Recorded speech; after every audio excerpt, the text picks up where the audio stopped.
Bridge at Bellomont usually lasted till the small hours, and when Lily went to bed that night she had played too long for her own good.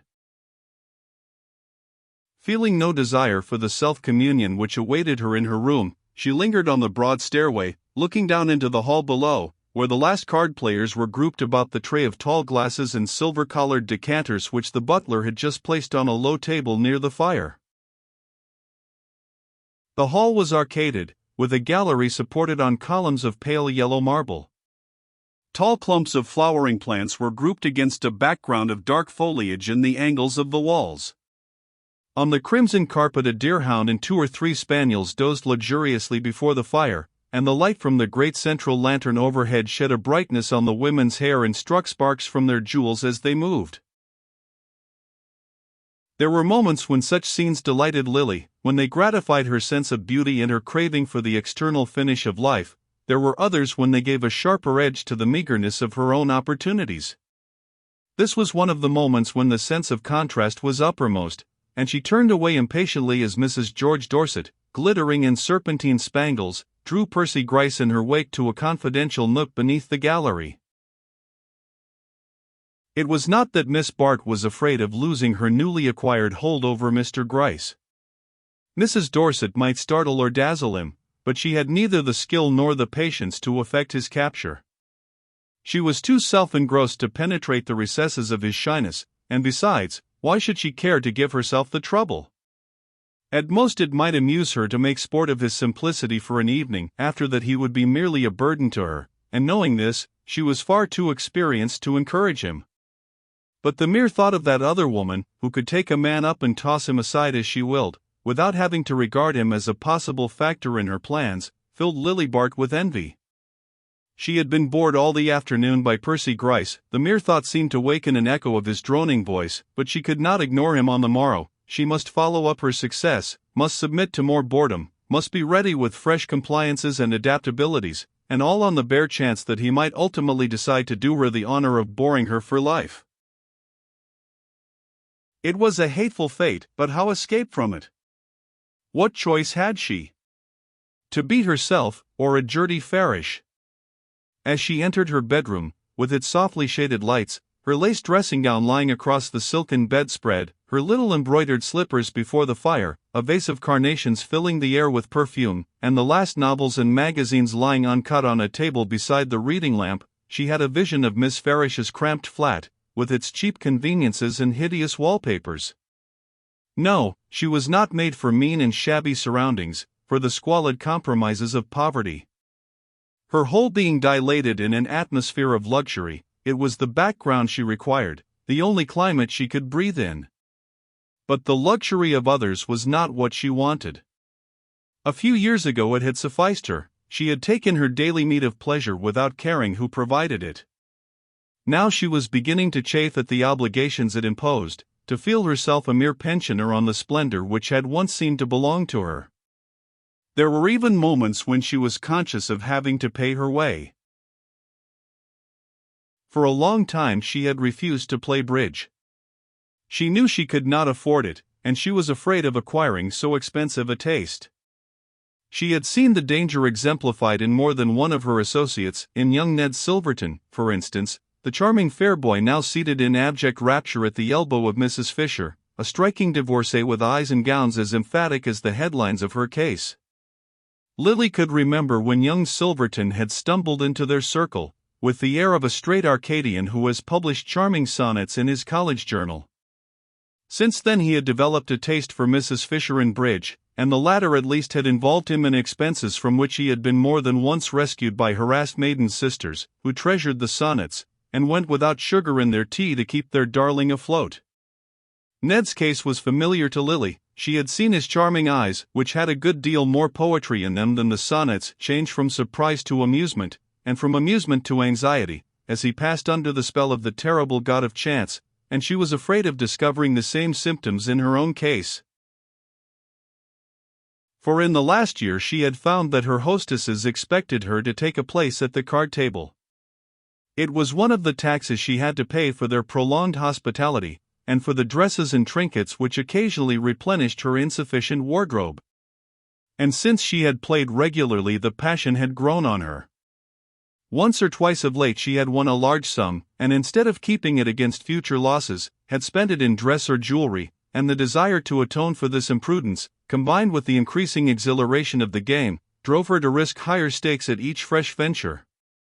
She tried to excuse herself on the plea that, in the Trenor set, if one played at all one must either play high or be set down as priggish or stingy, but she knew that the gambling passion was upon her, and that in her present surroundings there was small hope of resisting it. Tonight the luck had been persistently bad, and the little gold purse which hung among her trinkets was almost empty when she returned to her room.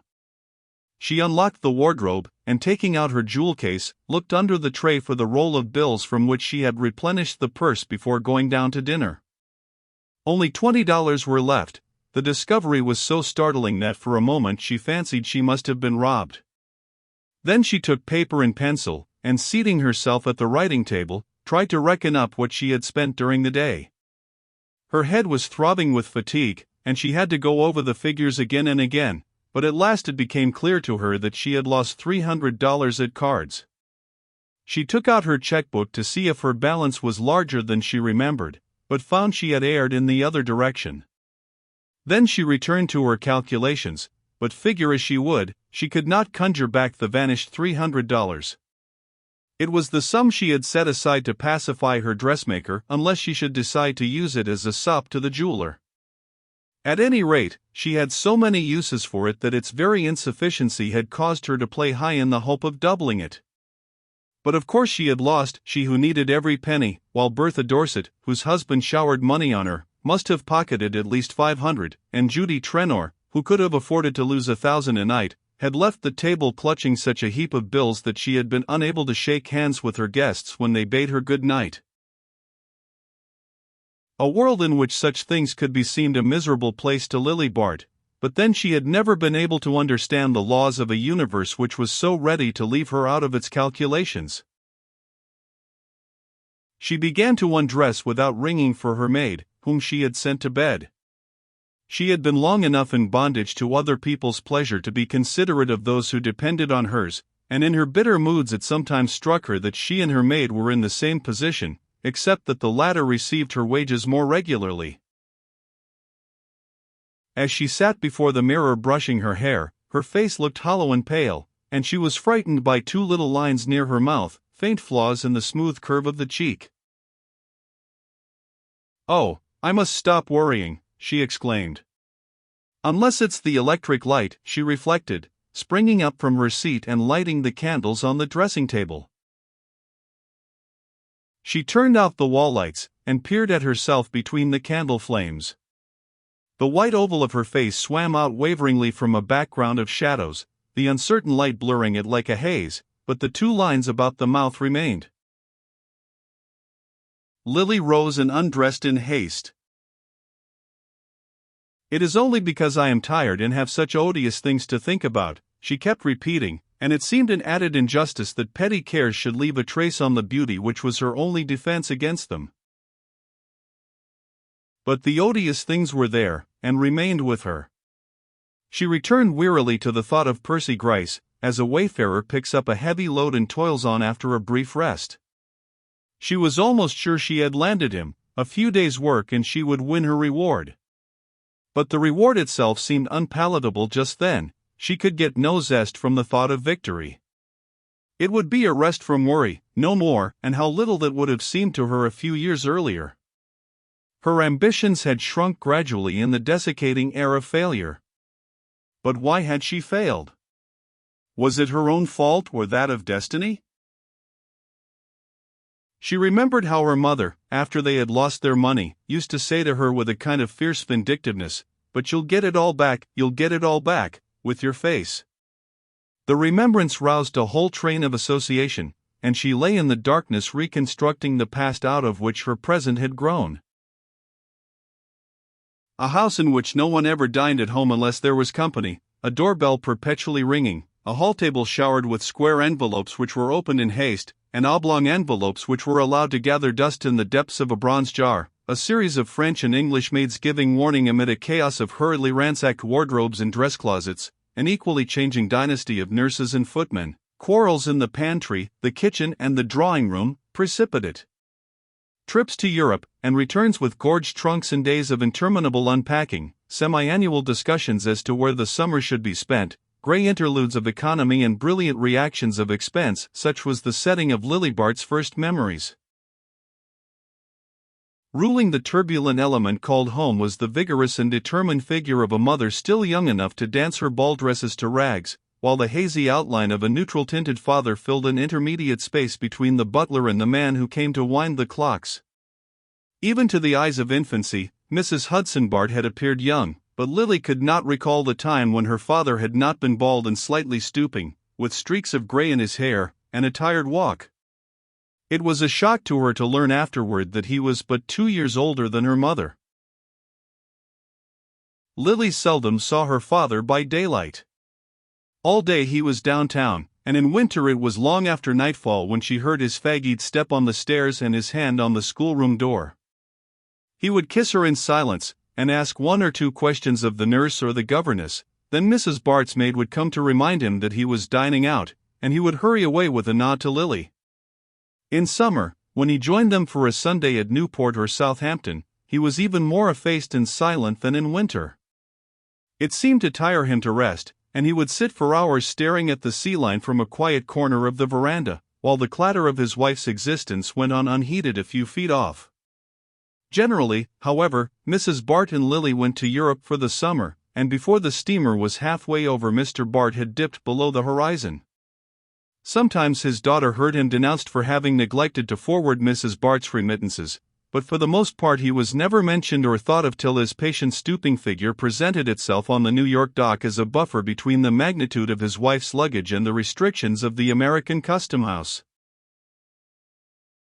In this desultory yet agitated fashion life went on through Lily's teens, a zigzag broken course down which the family craft glided on a rapid current of amusement, tugged it by the underflow of a perpetual need, the need of more money. Lily could not recall the time when there had been money enough, and in some vague way her father seemed always to blame for the deficiency. It could certainly not be the fault of Mrs. Bart, who was spoken of by her friends as a wonderful manager. Mrs. Bart was famous for the unlimited effect she produced on limited means, and to the lady and her acquaintances there was something heroic in living as though one were much richer than one's bank book denoted.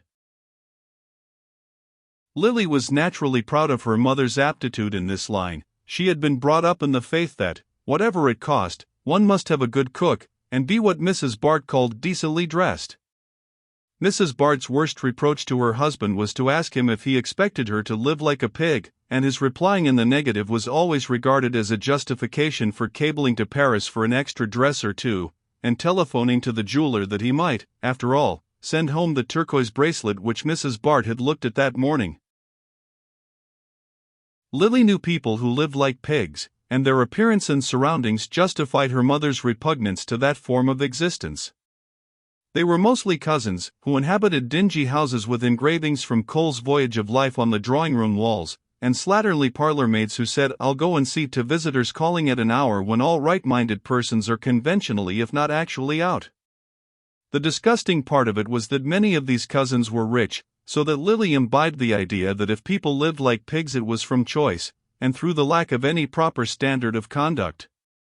This gave her a sense of reflected superiority, and she did not need Mrs. Bart's comments on the family frumps and misers to foster her naturally lively taste for splendor. Lily was 19 when circumstances caused her to revise her view of the universe. The previous year she had made a dazzling debut fringed by a heavy thundercloud of bills. The light of the debut still lingered on the horizon, but the cloud had thickened, and suddenly it broke. The suddenness added to the horror, and there were still times when Lily relived with painful vividness every detail of the day on which the blow fell. She and her mother had been seated at the luncheon table, over the chaud-froid and cold salmon of the previous night's dinner. It was one of Mrs. Bart's few economies to consume in private the expensive remnants of her hospitality. Lily was feeling the pleasant languor which is youth's penalty for dancing till dawn, but her mother, in spite of a few lines about the mouth, and under the yellow waves on her temples, was as alert, determined and high in color as if she had risen from an untroubled sleep. In the center of the table, between the melting marrons glacés and candied cherries, a pyramid of American beauties lifted their vigorous stems. They held their heads as high as Mrs. Bart, but their rose color had turned to a dissipated purple, and Lily's sense of fitness was disturbed by their reappearance on the luncheon table. "I really think, Mother," she said reproachfully, "we might afford a few fresh flowers for luncheon. Just some jonquils or lilies of the valley." Mrs. Bart stared. Her own fastidiousness had its eye fixed on the world, and she did not care how the luncheon table looked when there was no one present at it but the family. But she smiled at her daughter's innocence. "Lilies of the valley," she said calmly, "cost $2 a dozen at this season." Lily was not impressed. She knew very little of the value of money. "It would not take more than 6 dozen to fill that bowl," she argued. "6 dozen what?" asked her father's voice in the doorway. The two women looked up in surprise. Though it was a Saturday, the sight of Mr. Bart at luncheon was an unwanted one. But neither his wife nor his daughter was sufficiently interested to ask an explanation. Mr. Bart dropped into a chair, and sat gazing absently at the fragment of jellied salmon which the butler had placed before him. "I was only saying," Lily began, "that I hate to see faded flowers at luncheon, and Mother says a bunch of lilies of the valley would not cost more than $12. Mayn't I tell the florist to send a few every day?" She leaned confidently toward her father. He seldom refused her anything, and Mrs. Bart had taught her to plead with him when her own entreaties failed. Mr. Bart sat motionless, his gaze still fixed on the salmon, and his lower jaw dropped. He looked even paler than usual, and his thin hair lay in untidy streaks on his forehead. Suddenly he looked at his daughter and laughed. The laugh was so strange that Lily colored under it. She disliked being ridiculed, and her father seemed to see something ridiculous in the request. Perhaps he thought it foolish that she should trouble him about such a trifle. $12 a day for flowers? Oh, certainly, my dear, give him an order for 1,200. He continued to laugh. Mrs. Bart gave him a quick glance. "You needn't wait, Polwarth, I will ring for you," she said to the butler. The butler withdrew with an air of silent disapproval, leaving the remains of the chaufroid on the sideboard. "What is the matter, Hudson? Are you ill?" said Mrs. Bart severely. She had no tolerance for scenes which were not of her own making, and it was odious to her that her husband should make a show of himself before the servants.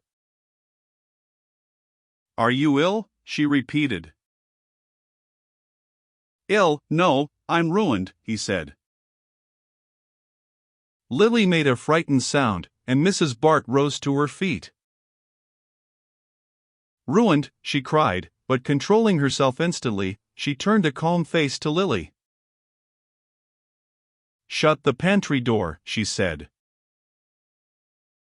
Lily obeyed, and when she turned back into the room her father was sitting with both elbows on the table, the plate of salmon between them, and his head bowed on his hands. Mrs. Bart stood over him with a white face which made her hair unnaturally yellow.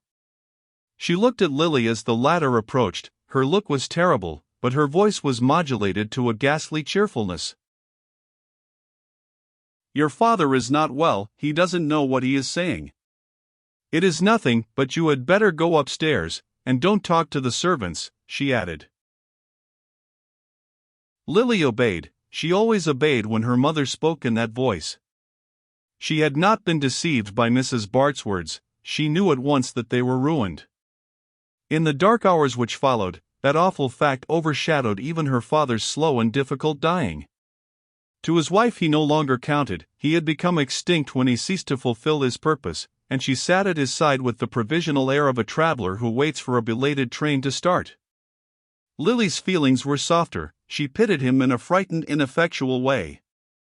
But the fact that he was for the most part unconscious, and that his attention, when she stole into the room, drifted away from her after a moment, made him even more of a stranger than in the nursery days when he had never come home till after dark. She seemed always to have seen him through a blur, first of sleepiness, then of distance and indifference, and now the fog had thickened till he was almost indistinguishable. If she could have performed any little services for him, or have exchanged with him a few of those affecting words which an extensive perusal of fiction had led her to connect with such occasions, the filial instinct might have stirred in her, but her pity, finding no active expression, remained in a state of spectatorship, overshadowed by her mother's grim unflagging resentment. Every look and act of Mrs. Bart seemed to say, "You are sorry for him now, but you will feel differently when you see what he has done to us." It was a relief to Lily when her father died. Then a long winter set in. There was a little money left, but to Mrs. Bart it seemed worse than nothing, the mere mockery of what she was entitled to. What was the use of living if one had to live like a pig? She sank into a kind of furious apathy, a state of inert anger against fate. Her faculty for managing deserted her, or she no longer took sufficient pride in it to exert it.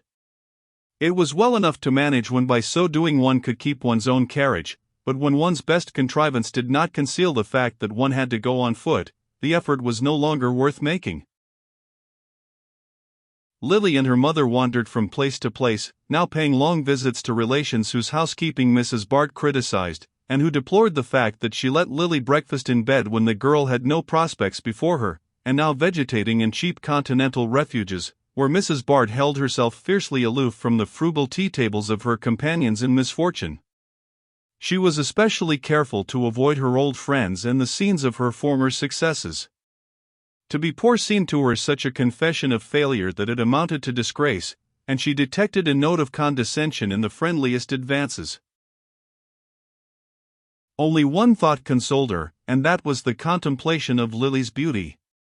She studied it with a kind of passion, as though it were some weapon she had slowly fashioned for her vengeance.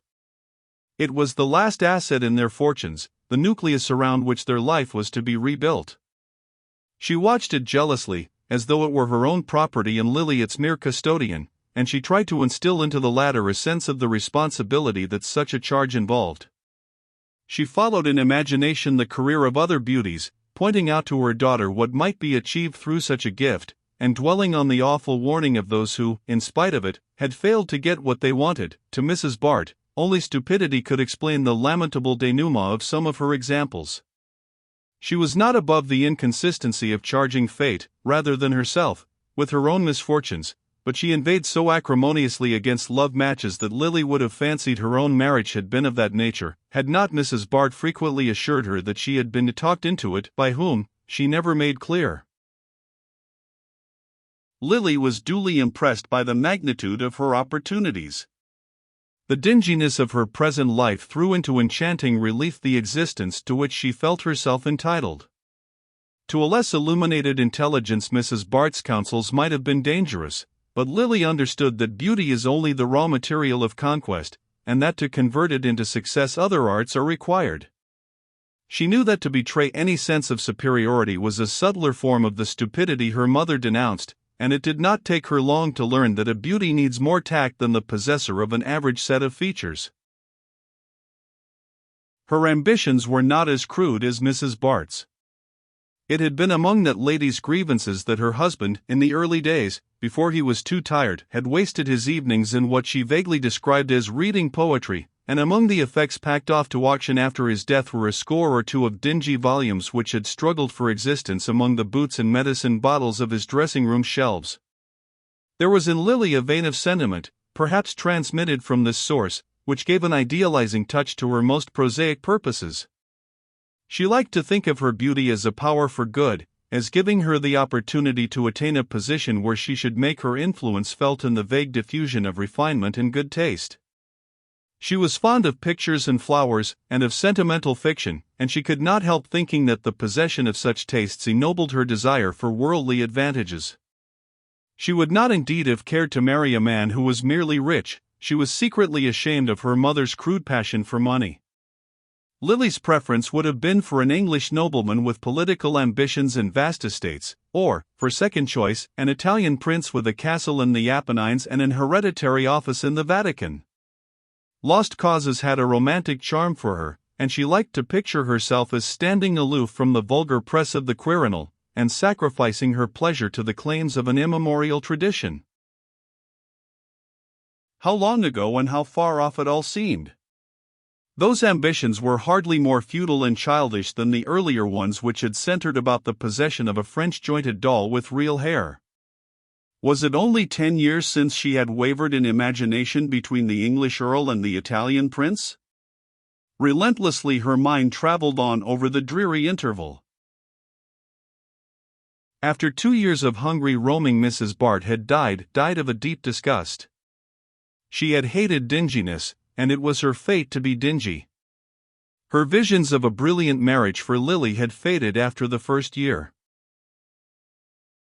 People can't marry you if they don't see you, and how can they see you in these holes where we're stuck? That was the burden of her lament, and her last adjuration to her daughter was to escape from dinginess if she could. Don't let it creep up on you and drag you down. Fight your way out of it somehow, you're young and can do it, she insisted. She had died during one of their brief visits to New York, and their Lily at once became the center of a family council composed of the wealthy relatives whom she had been taught to despise for living like pigs. It may be that they had an inkling of the sentiments in which she had been brought up, for none of them manifested a very lively desire for her company. Indeed, the question threatened to remain unsolved till Mrs. Peniston with a sigh announced, "I'll try her for a year." Everyone was surprised, but one and all concealed their surprise, lest Mrs. Peniston should be alarmed by it into reconsidering her decision. Mrs. Peniston was Mr. Bart's widowed sister, and if she was by no means the richest of the family group, its other members nevertheless abounded in reasons why she was clearly destined by Providence to assume the charge of Lily. In the first place, she was alone, and it would be charming for her to have a young companion. Then she sometimes traveled, and Lily's familiarity with foreign customs, deplored as a misfortune by her more conservative relatives, would at least enable her to act as a kind of courier. But as a matter of fact, Mrs. Peniston had not been affected by these considerations. She had taken the girl simply because no one else would have her, and because she had the kind of moral mauvaise honte which makes the public display of selfishness difficult, though it does not interfere with its private indulgence. It would have been impossible for Mrs. Peniston to be heroic on a desert island, but with the eyes of her little world upon her she took a certain pleasure in her act. She reaped the reward to which disinterestedness is entitled, and found an agreeable companion in her niece. She had expected to find Lily headstrong, critical and foreign, for even Mrs. Peniston, though she occasionally went abroad, had the family dread of foreignness, but the girl showed a pliancy, which, to a more penetrating mind than her aunt's, might have been less reassuring than the open selfishness of youth. Misfortune had made Lily supple instead of hardening her, and a pliable substance is less easy to break than a stiff one. Mrs. Peniston, however, did not suffer from her niece's adaptability. Lily had no intention of taking advantage of her aunt's good nature.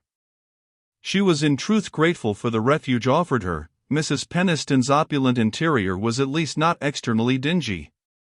But dinginess is a quality which assumes all manner of disguises, and Lily soon found that it was as latent in the expensive routine of her aunt's life as in the makeshift existence of a continental pension. Mrs. Peniston was one of the episodical persons who formed the padding of life. It was impossible to believe that she had herself ever been a focus of activities. The most vivid thing about her was the fact that her grandmother had been a Van Alstyne. This connection with the well-fed and industrious stock of early New York revealed itself in the glacial neatness of Mrs. Peniston's drawing room and in the excellence of her cuisine. She belonged to the class of old New Yorkers who have always lived well, dressed expensively, and done little else, and to these inherited obligations Mrs. Peniston faithfully conformed. She had always been a looker-on at life, and her mind resembled one of those little mirrors which her Dutch ancestors were accustomed to affix to their upper windows, so that from the depths of an impenetrable domesticity they might see what was happening in the street. Mrs. Peniston was the owner of a country place in New Jersey, but she had never lived there since her husband's death, a remote event, which appeared to dwell in her memory chiefly as a dividing point in the personal reminiscences that formed the staple of her conversation. She was a woman who remembered dates with intensity, and could tell at a moment's notice whether the drawing-room curtains had been renewed before or after Mr. Peniston's last illness. Mrs. Peniston thought the country lonely and trees damp, and cherished a vague fear of meeting a bull. To guard against such contingencies she frequented the more populous watering places, where she installed herself impersonally in a hired house and looked on at life through the matting screen of her veranda. In the care of such a guardian, it soon became clear to Lily that she was to enjoy only the material advantages of good food and expensive clothing, and, though far from underrating these, she would gladly have exchanged them for what Mrs. Bart had taught her to regard as opportunities. She sighed to think what her mother's fierce energies would have accomplished had they been coupled with Mrs. Peniston's resources. Lily had abundant energy of her own, but it was restricted by the necessity of adapting herself to her aunt's habits. She saw that at all costs she must keep Mrs. Peniston's favor till, as Mrs. Bart would have phrased it, she could stand on her own legs. Lily had no mind for the vagabond life of the poor relation, and to adapt herself to Mrs. Peniston she had, to some degree, to assume that lady's passive attitude. She had fancied at first that it would be easy to draw her aunt into the whirl of her own activities, but there was a static force in Mrs. Peniston against which her niece's efforts spent themselves in vain. To attempt to bring her into active relation with life was like tugging at a piece of furniture which has been screwed to the floor. She did not, indeed, expect Lily to remain equally immovable. She had all the American guardian's indulgence for the volatility of youth. She had indulgence also for certain other habits of her niece's. It seemed to her natural that Lily should spend all her money on dress, and she supplemented the girl's scanty income by occasional handsome presents meant to be applied to the same purpose. Lily, who was intensely practical, would have preferred a fixed allowance, but Mrs. Peniston liked the periodical recurrence of gratitude evoked by unexpected checks, and was perhaps shrewd enough to perceive that such a method of giving kept alive in her niece a salutary sense of dependence. Beyond this, Mrs. Peniston had not felt called upon to do anything for her charge. She had simply stood aside and let her take the field. Lily had taken it, at first with the confidence of assured possessorship, then with gradually narrowing demands, till now she found herself actually struggling for a foothold on the broad space which had once seemed her own for the asking. How it happened she did not yet know. Sometimes she thought it was because Mrs. Peniston had been too passive, and again she feared it was because she herself had not been passive enough. Had she shown an undue eagerness for victory? Had she lacked patience, pliancy, and dissimulation? Whether she charged herself with these faults or absolved herself from them, made no difference in the sum total of her failure. Younger and plainer girls had been married off by dozens, and she was 29, and still Miss Bart. She was beginning to have fits of angry rebellion against fate, when she longed to drop out of the race and make an independent life for herself. But what manner of life would it be? She had barely enough money to pay her dressmaker's bills and her gambling debts, and none of the desultory interests which she dignified with the name of tastes was pronounced enough to enable her to live contentedly in obscurity. Ah, no, she was too intelligent not to be honest with herself. She knew that she hated dinginess as much as her mother had hated it, and to her last breath she meant to fight against it, dragging herself up again and again above its flood till she gained the bright pinnacles of success which presented such a slippery surface to her clutch.